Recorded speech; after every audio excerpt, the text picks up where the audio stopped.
Hello friends, कैसे हैं आप सब। आई होप अच्छे होंगे और आपकी गार्डनिंग अच्छी चल रही होगी। तो आज मैं इस पौधे के बारे में बात करने वाली हूँ। और ये पौधा है मेरे मायके में और ये बहुत पुराना पेड़ है, कम से कम भी 10-12 साल पुराना।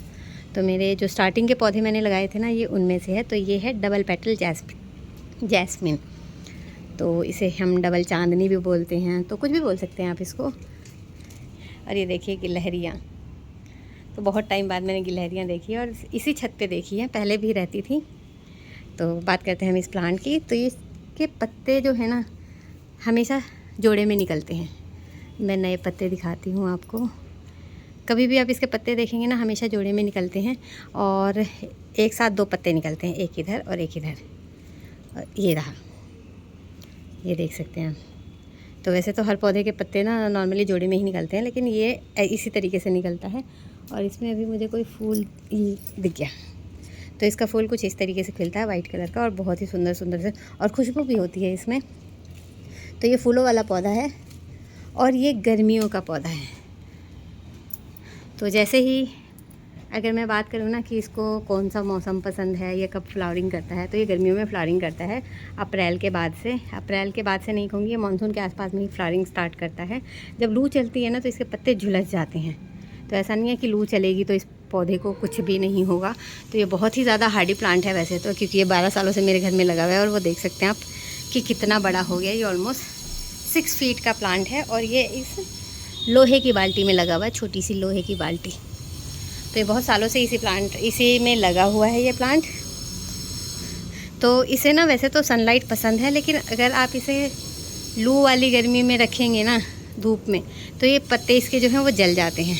तो इसे ना हल्की सेमी शेड कह सकती हूँ मैं इसको, कि हल्की धूप पसंद है और जहाँ इसको तेज़ धूप ना लगे।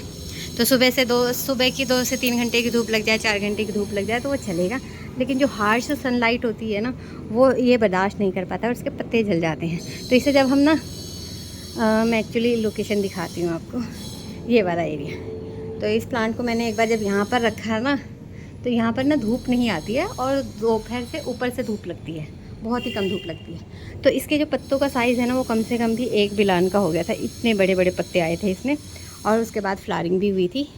तो इसको अगर आप सेमी शेड में रखेंगे ना, तो ये बहुत ही अच्छा चलता है। और अभी भी ना ये उसको उधर से हटा करके इधर रखा गया था ये, क्योंकि इसके पत्ते जल रहे थे गर्मी में। तो अभी तो आप देख सकते हैं कितना बुशी हो गया और काफ़ी घना सा है। तो ये प्लांट देखें कितना हैवी होकर के लटक रहा है। तो इसकी ना पहले हमने प्रूनिंग नहीं की थी ना, हार्ड प्रूनिंग जिसे कहते हैं। तो पहले मैं प्रूनिंग करती नहीं थी, तो ये इसलिए ये प्लांट जो है ना वो काफ़ी ज़्यादा लंबा हो गया है। तो ये देखें कैसे सैगी सा हो गया है ये, और ये लटक रहा है क्योंकि इसकी ब्रांचेज जो है वो बहुत बड़ी बड़ी सी हैं। नीचे से कुछ भी नहीं है और ऊपर से ये बहुत ही ज़्यादा घना है। तो ये प्लांट जो है ना वो सफ़ेद फूल देता है। और इसको खाद आप दे सकते हैं, कोई सी भी खाद दे सकते हैं। तो मैं इसमें बहुत ज़्यादा खाद नहीं देती हूँ फ़िलहाल। तो ये बिना खाद के ही फूल देता है। इसमें अगर आपको खाद डालनी है ना, तो आप इसके खाद डालें फरवरी या मार्च में डालें, क्योंकि उसके बाद ना इसका ग्रोथ सीज़न स्टार्ट हो जाता है। और नवंबर दिसंबर के बाद में ना डालें, क्योंकि वो इसका डोरमेंसी पीरियड होता है। इसमें वो बिल्कुल भी ग्रोथ नहीं करता है और बल्कि इसकी पत्तियां झड़ जाती हैं। तो इसको ओवर फर्टिलाइज़ नहीं करना है। तो बहुत ही कम फर्टिलाइज़र दें आप इसको, 2-3 महीने में एक बार फर्टिलाइज़र दें। और सिर्फ आपको गर्मियों में देनी है। आप फरवरी में दे सकते हैं, उसके बाद आप मानसून टाइम पे भी दे सकते हैं। और नहीं भी देंगे मानसून में ना, तब भी ये अच्छे से ग्रोथ करता है। तो बस ओवर फर्टिलाइज़ नहीं करना, सर्दियों में इसमें कोई फर्टिलाइज़र ऐड नहीं करना है। और इसमें ना रूट बाउंड भी बहुत बुरी तरह हो गया, क्योंकि बहुत सालों से इसी में पड़ा हुआ है। और इसकी कटिंग की अगर मैं बात करूँ ना, तो इसकी प्रोपगेशन बहुत ही ईजी हो जाती है। इसकी कटिंग ना आप ग्रो कर सकते हैं। और कई बार ना इसमें नीचे से भी पप्स निकलते हैं, तो आप उसे भी अलग कर सकते हैं। तो मैंने एक बार लगाया था, लेकिन वो मेरा मर गया। और इसकी कटिंग जो है लग जाती है, काफ़ी आराम से लग जाती है। तो इसकी कोई सी भी आप कटिंग लेकर के, ब्रांच लेकर के इसकी कटिंग लगा सकते हैं। और बरसात के मौसम में ना इसकी कटिंग बहुत ही आराम से लग जाती है। तो सफ़ेद फूलों वाला ये पौधा है और काफ़ी बड़ा सा पेड़ सा भी बन जाता है, क्योंकि अगर ज़मीन में लगाओ ना, तो ये काफ़ी अच्छा खासा पेड़ बन जाता है। तो सनलाइट की बात हो गई, खाद की भी बात हो गई। और सर्दियों में ना इसके पत्ते सारे झड़ जाते हैं। तो जब इसकी अगर आपको हार्ड प्रूनिंग करनी है ना, तो फरवरी के टाइम पे करिए। और उसके बाद मार्च के बाद ना इसमें ना अपने आप ही नए नए पत्ते निकलने शुरू हो जाते हैं। और इसमें कोई अटैक नहीं होता है। मैंने आज तक इसमें कोई कीड़ा नहीं देखा है, कोई प्रॉब्लम नहीं देखी है इस प्लांट में। तो सर्दियों का प्लांट नहीं है ये, तो सर्दियों में इसके सारे पत्ते झड़ जाते हैं और ऐसे लगेगा जैसे पौधा जो है वो मर गया। लेकिन जैसे गर्मी आती है ना, इसमें ग्रोथ स्टार्ट हो जाती है। तो ये आप देख सकते हैं, बहुत ही बुशी प्लांट है ये। और जब इसके फूलों का सीज़न होता है ना, जैसे कि अब इस टाइम पे बरसात में नहीं, बहुत ही अच्छी फ्लावरिंग करता है। तो इसे आप ना ऐसी जगह रखें जहाँ इसे 4 से 5 घंटे की धूप आराम से मिल जाए। फुल सनलाइट में इसको रखने की ज़रूरत नहीं है, क्योंकि कई बार ना ये पौधे को नुकसान भी पहुँचाती है। तो ये पौधा मेरा जहाँ पर अभी रखा हुआ है ना, ये 12-1 बजे के बाद से यहाँ पर धूप नहीं लगेगी। तो सुबह से लगती है इस पर धूप, और अभी भी इस पर धूप लग रही है। और जैसे ये सूरज जाएगा ना उधर, तो ये इस पर धूप आनी बंद हो जाएगी। तो इसकी जो ये लोकेशन है ना, या तो मैं इसको यहाँ पे रखती हूँ, या फिर ये मेरा जो स्नेक प्लांट रखा हुआ है यहाँ पर।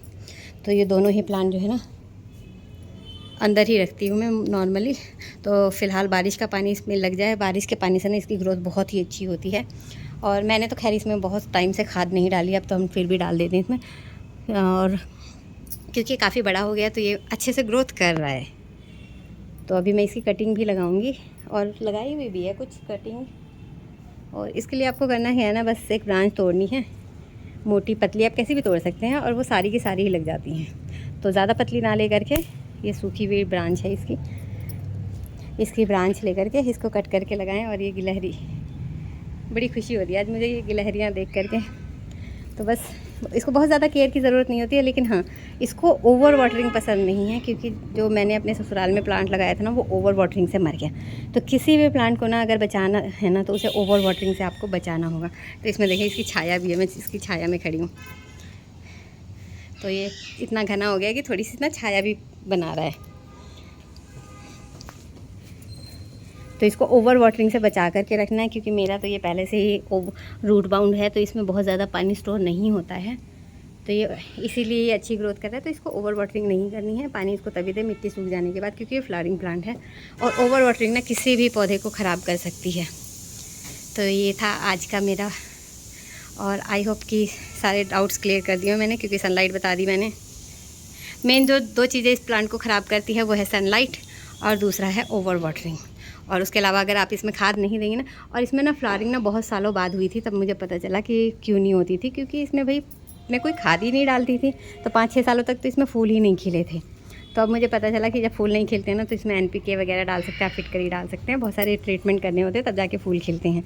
तो खैर ये मेरा प्लांट तो अपने आप ही फूल देने लग गया, और अब इसमें ज़रूरत भी नहीं होती है। तो आपके फूलों में अगर आपके पौधे में अगर फूल नहीं खिल रहे हैं ना, तो आप इसमें NPK का स्प्रे कर सकते हैं। NPK आप मिट्टी में डाल सकते हैं, तो जो कि मोस्टली हम फ्लावर प्लांट्स में डालते हैं। तो इसके लिए भी आप यूज़ कर सकते हैं। तो ये प्लांट की इन्फॉर्मेशन अच्छी लगी हो, क्योंकि ये प्लांट ना बहुत ही अच्छा है, और बरसात में ना बहुत ही अच्छा खिलता है। तो आज के लिए बस इतना ही, मिलती हूँ अगली वीडियो में कुछ नए प्लांट्स के साथ में। Thank you so much.